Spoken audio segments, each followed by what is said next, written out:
Alright, so I forgot to put this in the video, but I want to reach out to, I guess, the TF2 community and YouTubers a little bit more. So if anybody has thought of anything that you didn't see in this video, or just anything interesting that you think that I missed, make sure you leave a comment. If you're actually a TF2 YouTuber, make a video response or something like that, and you know, I'll respond to your video response, or I'll you know, might feature it on my Steam group or something like that.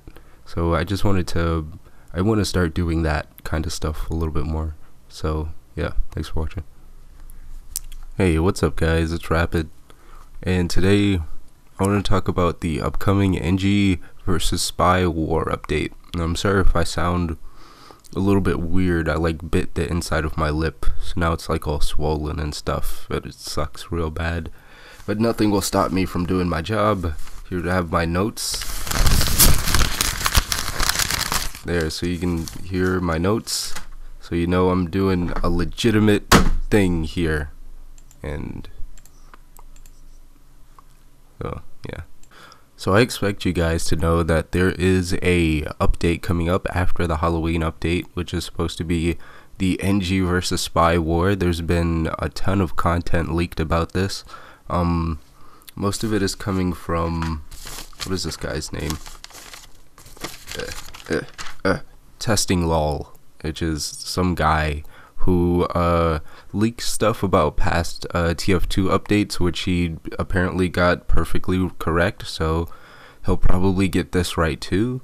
Now the thing about this update is, based on the stuff that he's leaked, there's a lot of different things going on. It's not just, you know, an update of one thing. So of course we have the Engi versus Spy actual update, which will be probably new weapons and new items and new game mechanics for the Engi and the Spy. But they're also going to be adding a competitive mode for TF2, just like CSGO has, which is nice, which seems to be completely unrelated from the Engi versus Spy update. And then there seems to be like some sort of there have been additions in regard to quests, a quests mode, and I don't know if that has to do with Engi versus Spy. Maybe it does. Maybe you have to be an engineer or a spy to participate in the quests, or maybe it's something else entirely. So this update is supposed to have a lot of new items being brought into the game. One of the items that's going to be introduced is the War Journal.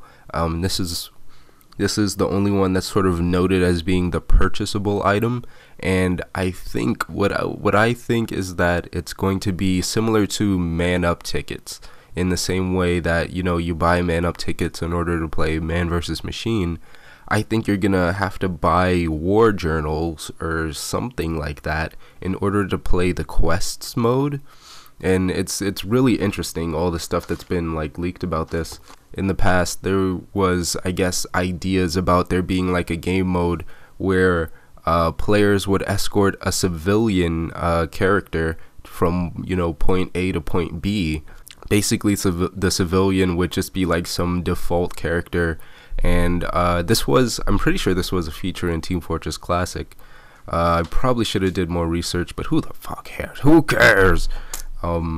But anyway, there have been updates, or there will be updates to the civilian class, the secret 10th class that nobody ever knew about, and they're adding hand models to the civilian class. They're adding death sounds to the civilian class. The civilian class has health levels, so this all points to the concept that the civilian class is going to be a playable character, and that this whole concept of a quest where you sort of transport a civilian from, you know, point A to point B without, you know, the enemy team killing them, it looks like this could be a real game mode now. And also with them talking about how the war journal will be purchasable, that leads me to believe that this quest mode is probably going to be similar to Man vs. Machine, in that you might be able to get some sort of like secret unlockables or something like that, which is I like to see that, because as much fun as Man vs. Machine is, you can get tired of it really quick, and you can get really frustrated at the fact that unless you're the luckiest guy in the world, you're not going to get a whole bunch of Australiums. Nudge, nudge, nudge. For most people, can play like a shit ton of tours and just never get an Australium. So this is going to be something new and something different. So that's why this update applies to you, not only if you're like a TF2 player, but if you're just like a collector of TF2 items too. There's most likely going to be some kind of collectible items that are going to be introduced alongside the quest mode, so that's cool. Another one of the items that are supposed to be introduced during this update is the war pistol.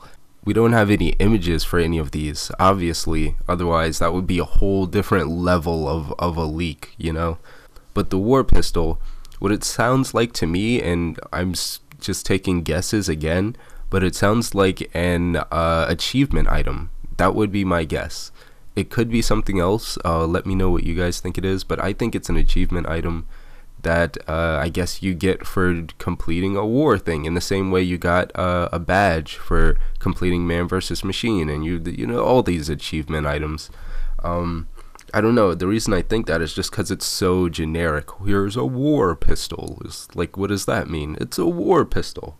It's like, okay, and besides that, it's pretty much one of the only items that have been, properly named in this.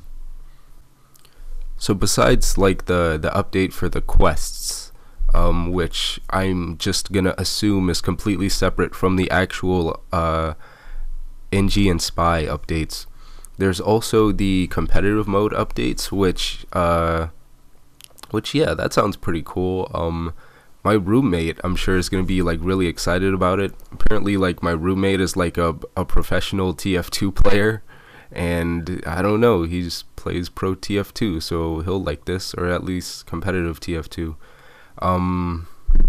He came in like 4th place in like one of these tournaments that was, happened, I guess, this past month or so. So that was cool. So he'll probably like that, but I'm not going to go much into that because I'm not an incredibly competitive player. I'll probably play it a little bit, but I don't know, competitiveness isn't my focus. The quests seem a lot more interesting to me.